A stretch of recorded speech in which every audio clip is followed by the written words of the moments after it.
السلام علیکم ورحمۃ اللہ وبرکاتہ. سامعین، میں دعا بات کر رہی ہوں. جو ہمارا سلسلہ ہے سورۃ ابراہیم کا آیت نمبر 41 تک ہم نے کیا تھا، اس کو ہم آیت نمبر 42 سے شروع کرتے ہیں. امید ہے آپ سب خیریت سے ہوں گے.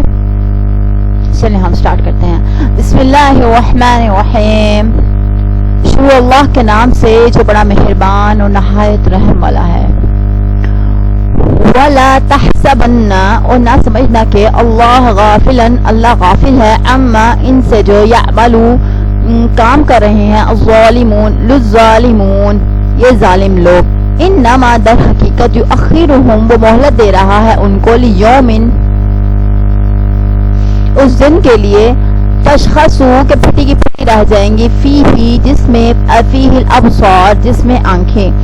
مومنوں، یہ کبھی خیال نہ کرنا کہ ظالم جو کچھ کر رہے ہیں اللہ ان سے بے خبر ہے. وہ تو انہیں اس دن تک کے لیے مہلت دے رہا ہے جب نگاہیں پھٹی کی پھٹی رہ جائیں گی. یہ قیامت کے منظر کی بات ہو رہی ہے کہ قیامت کا منظر اس طرح کا ہوگا، بہت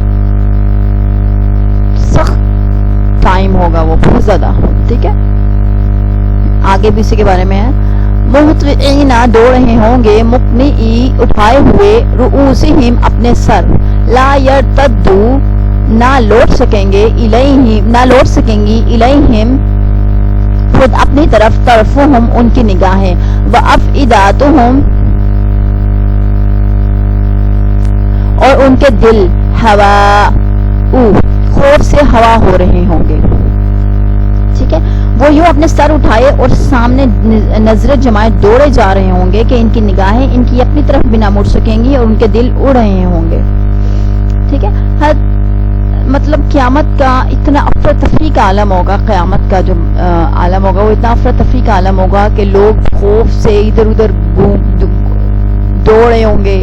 ان کی اپنے اوپر بھی نظر نہیں لوٹ سکے، وہ اپنے اوپر بھی نہیں دیکھ پائیں گے. اتنا افراتفری، کوئی بیٹا باپ سے، بیٹی ماں سے چپ، سارے ایک دوسرے سے چپ ہوں گے کہ کہیں نا ہمیں وہ نہ کرنا پڑ جائے، کسی کو کوئی نیکی نہ دینی پڑ جائے، کوئی ہم سے نیکی نہ مانگ لے.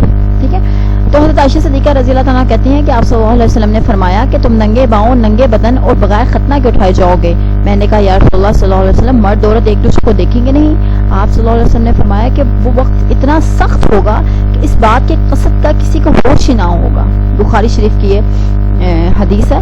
تو بالکل اسی آیت میں اسی طرح ہی ہے کہ وہ جب اپنے سر اٹھائے ہوں، دوڑے جا رہے ہوں گے اور سامنے ان کی طرف نظر جمائی ہوں گی، تو ان کی نگاہیں اپنی طرف بھی نہیں مڑ سکیں گی. وہ اتنا دل ان کے خوف سے ہوا ہو رہے ہوں گے. ٹھیک ہے، وہ انذری اور خبردار کر دو، وہ انذری الناس اور خبردار کر دو لوگوں کو، یوم یاتیہم العذاب، اس دن سے جب آ جائے گا ان پر عذاب. فیقول الذین، تو کہیں گے وہ، ظالموا جنہوں نے ظلم کیا، ربنا اے ہمارے رب، اخرنا مہلت عطا کر ہمیں، الی اجل قریب تھوڑی مدت تک،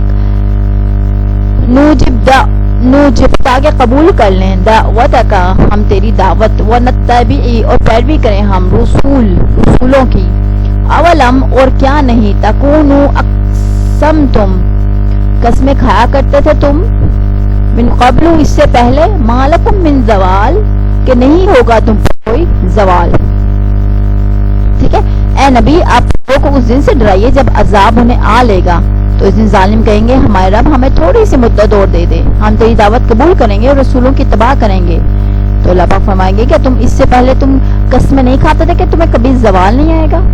ٹھیک ہے، اب اس سے دو مراد ہو سکتے ہیں کہ یہ ہو سکتا ہے کہ موت کے بعد یا قیامت کے بعد، دونوں طرح سے مراد ہو سکتی ہے. کیونکہ جب انسان کی آنکھ بند ہوتی ہے موت کے بعد بھی ہو سکتا ہے کہ وہ یہ سوچ رہے ہوں. ٹھیک ہے، اچھا جو کافر لوگ تھے وہ یہی کہتے تھے کہ ہمیں تو کچھ بھی نہیں ہوگا، ہمیں تو کچھ ہو ہی نہیں سکتا. جبکہ اللہ کی ذات آپ کو پتا ہے ہر چیز سے بے نیاز، اللہ کی ذات تو ہر چیز سے بے نیاز ہے.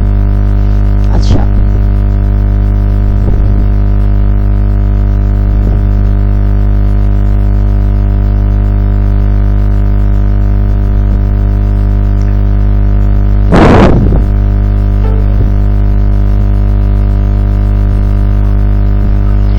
وسکنتم اور رہتے تھے تم، فی مساکینی مکانوں میں، الذین ان کے، ظالموا جنہوں نے ظلم کیا تھا، انفسہم اپنے آپ پر، وتبین اور ظاہر ہو چکا تھا، لکم تم پر، کیف فعلنا کہ کیسا معاملہ تھا، کیسا معاملہ، بہم کیا تھا ہم نے کیفا کہ کیسا معاملہ فعلنا کیا تھا ہم نے بہم ان کے ساتھ وضربنا اور بیان کر دی تھی ہم نے لکم الامثال تمہارے لیے مثالیں. حالانکہ تم ایسے لوگوں کی بستیوں میں آباد ہوئے تھے جنہوں نے خود پر ظلم کیا تھا اور تم پر واضح کر دیا تھا کہ ان سے ہم نے کیا کیا تھا اور تمہیں ان کے حالات بھی بتلا دیے تھے. ٹھیک ہے, اس میں لبا یہ فرمانے تم بھی ایسی ظالم اور کافی لوگوں کی بستیوں میں رہے جیسے قوم نوح عاد اور ثمود وغیرہ. حالانکہ مثالیں دے دے کر ہم نے تمہیں ان کے حالات سے مطمئن کر دیا تھا, ہم نے ان کے حالات سے بتا دیا تھا. ٹھیک ہے, وقد مکروا اور یقیناً چل چکے تھے مکرہم اب وہ اپنی چالیں وعند اللہ اور اللہ کے پاس ہیں مکرہم ان کی سب چالیں وان کانا اور اگرچہ تھیں مکرہم ان کی چالیں ایسی لی تزولا کہ ٹل جائیں منہ الجبال ان سے پہاڑ. حالانکہ تو اچھا انہوں نے خوب چالیں چلی, حالانکہ ان کی چالوں کا توڑ اللہ کے پاس موجود تھا. اگرچہ ان کی چالوں سے پہاڑ بھی ٹل جائیں. یہ ایسی چالوں کا قرآن پاک میں ذکر کیا سورۃ الانفال میں ہے. اور اے نبی وہ وقت یاد کرو جب کافر آپ کے بارے میں خفیہ تدبیریں سوچ رہے تھے تو آپ کو قید کر دیں یا مار ڈالیں یا جلا وطن کر دیں. تو اتفاق اسی بات پہ ہوا کہ یعنی کہ کفار نے یہ چالیں چلی نبی صلی اللہ علیہ وسلم کے بارے میں, تو ان کا یہ اتفاق اس بات پہ ہوا کہ آپ صلی اللہ علیہ وسلم کے گھر کا محاصرہ کر لیجیے. محاصرین ہر قبیلے کا ایک فرد پر مشتمل ہوگا جو سب مل کر حملہ کریں گے اور صلی اللہ علیہ وسلم کو نعوذ باللہ قتل کر دیں گے تاکہ قصاص کا کوئی امکان ہی نہ رہے. ٹھیک ہے, یہاں ان اگر نافیہ مراد لیا جائے تو معنی یہ ہوگا کہ ان کی چالوں سے پہاڑ تو سرکنے والے نہیں. دونوں صورتوں میں معنی تو ایک ہی, کیونکہ اللہ کی ذات سے بڑھ کے کوئی ذات نہیں ہے. فَلَا تَحْسَبَنَّ تو نہ خیال کرنا کہ اللہ مخلفہ اللہ خلاف کرنے والا ہے وعدہ اپنے وعدے کا رسولہ اپنے وعدے کا رسولوں سے کیے ہوئے. ان اللہ بے شک اللہ عزیز ذو انتقام زبردست بدلہ لینے والا ہے. یہ کبھی خیال نہ کرنا کہ اللہ اپنے رسولوں سے وعدہ خلافی کرے گا. اللہ یقیناً غالب اور انتقام لینے والا ہے. ٹھیک ہے, مخاطب آپ صلی اللہ علیہ وسلم ہے مگر مقصود مخالفین ہے. مہلت کا یہ مطلب کبھی نہ لے کے وعدہ پورا نہ ہوگا. پہلے بھی ہمیشہ پورے ہوتے آئے اور اب بھی پورے ہوں گے. اللہ اکثر مہلت دیتے ہیں, ظالموں کو بھی مہلت دیتے ہیں کہ شاید کوئی بندہ پلٹ آئے, تو اللہ ہر کسی کو مہلت دیتے ہیں. ٹھیک ہے, تو اس میں مخاطب آپ صلی اللہ علیہ وسلم سے فرمان اللہ پاک, اور لیکن مقصود کیا ہے مخالفین. ٹھیک ہے, کہ اللہ تعالیٰ زبردست غالب اور انتقام لینے والا ہے.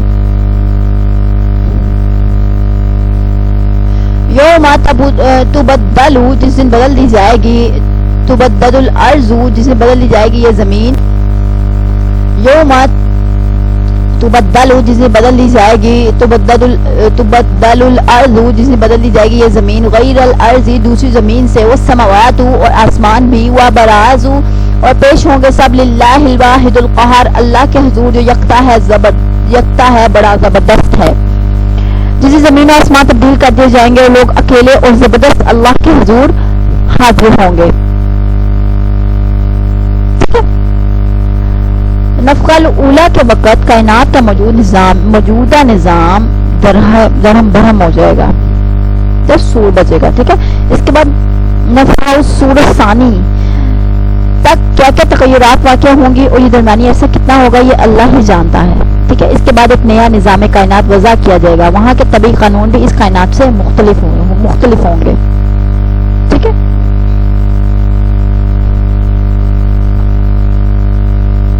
وَتَرَى الْمُجْرِمِينَ اور تو دیکھے گا مجرموں کو یوم اذن اس دن مقرنین کہ جکڑے ہوئے ہیں فی الاسفاد زنجیروں میں.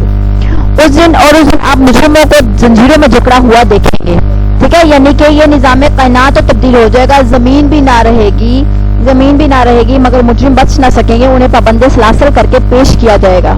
سورۃ الحاقہ کی آیت ہے. ٹھیک ہے, سرابیلہم ان کے کرتے یعنی کہ ان کے لبادے سرابیلہم ان کے کرتے یا ان کے لباس من قطران تارکول کے ہوں گے، وتغشا اور لپٹ رہی ہوگی وجوہہم النار ان کے چہروں کو آگ، ان کے لباس تارکول کے ہوں گے اور آگ ان کے چہروں کو ڈھانک رہی ہوگی. ٹھیک ہے. قطران ان کے بدبودار گاڑا اور سیاہ دھواں چھوٹا ہوا جلنے والا مایا ہے تارکول. لیجزی اللہ تاکہ بدلا دے اللہ کل نفس ہر شخص کو ما کسبت جو اس نے کمایا، ان اللہ بے شک اللہ سریع الحساب جلد حساب لینے والا ہے. اللہ تاکہ اللہ تعالیٰ ہر شخص کو اس کے کیے کا بدلا دے بلا شبہ اللہ فوراً حساب چکا دینے والا ہے.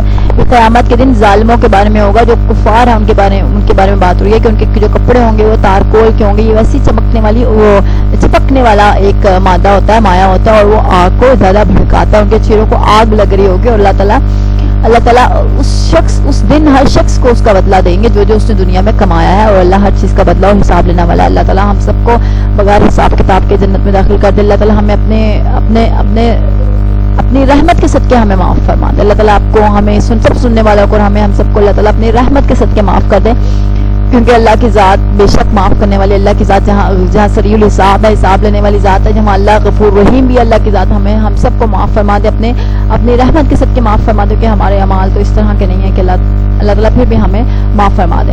ھذا بلاغ یہ پیغام عام ہے للناس لوگوں کے لیے، ولینذروا اور تاکہ ڈرایا جائے ان کو بھی اس سے، ولیعلموا اور تاکہ وہ جان لیں انما کہ حقیقت میں ہوا الہ واحد وہی معبود ہے اکیلا، ولیذکر اور تاکہ نصیحت حاصل کریں اولو الالباب وہ جو عقل والے ہیں. ٹھیک ہے. یہ قرآن لوگوں تک پہنچانے کی چیز ہے تاکہ اس کے ذریعے انہیں ڈرایا جائے اور جان لیں کہ الہ صرف وہ ایک ہے، تاکہ عقل مند لوگ سبق حاصل کر سکیں. یہ قرآن کریم کوئی ایسی چیز ہے جسے طاقوں میں سجا کر رکھا جائے، جیسے تبرک کے لیے تعویذ بنائے جائے، بلکہ یہ آگے پہنچایا جانا چاہیے، اس کے ذریعے تبلیغ کرنی چاہیے، ہمیں کوششیں کرنی چاہیے. ایک حدیث جس کا مفہوم ہے کہ تم میں سے سب سے بہترین وہ ہے جو قرآن سکھائے. ٹھیک ہے. تو اس میں یہی بات کی گئی ہے آخری آیت میں کہ قرآن پاک جو سب وہ لوگوں تک پہنچانے کی چیز ہے تاکہ اس کے ذریعے انہیں ڈرایا جائے اور وہ جان لیں کہ اللہ کی ذات صرف ایک ہے، اور عقل مند لوگ اس سے سبق حاصل کریں، اور جتنا ہم اس کے ذریعے ہم تبلیغ کی جائے، اللہ کی وحدانیت کا بتایا جائے. یہی ہماری آخری امت ہونے کی حیثیت سے اللہ تعالیٰ نے جو تبلیغ کا سلسلہ ہے وہ اللہ تعالیٰ نے آخری امت کے اوپر ہم لوگوں کے ساتھ، کیونکہ ہمارے بعد تو نبی کریم صلی اللہ علیہ وسلم کے بعد، ہمارے نبی کے بعد تو کوئی نبی نہیں آنے والا، کوئی نبی نہیں آئے گا، کہ ہمارے محمد صلی اللہ علیہ وسلم خاتم النبیین ہے، آخری نبی ہے، ان کے بعد کوئی نبی نہیں آئے گا. تو اس کے بعد جو سلسلہ ہے، جو تبلیغ کا سلسلہ ہے، جو دوسروں تک پیغام پہنچانے کا سلسلہ ہے، وہ آپ پہ اور مجھ پہ ہم سب کی ذمہ داری ہے کہ ہم سب کو اللہ کی وحدانیت کی اور جہاں تک ہو سکتا ہے قرآن پاک کا میسج جہاں تک ہو سکتا ہے ہم اس کو پہنچائیں. جی یہ ہماری سورۃ ابراہیم ختم ہو گیا الحمدللہ آج. تو انشاءاللہ اب ہم نیکسٹ سورت کے ساتھ، اگلی سورت کے ساتھ 13واں پارہ ہمارا مکمل ہو چکا ہے، ہم 14واں پارہ انشاءاللہ ہم سٹارٹ کریں گے. اپنا آپ سب بہت سا خیال رکھیے گا، دعاؤں میں یاد رکھیے گا. Take care. اللہ حافظ.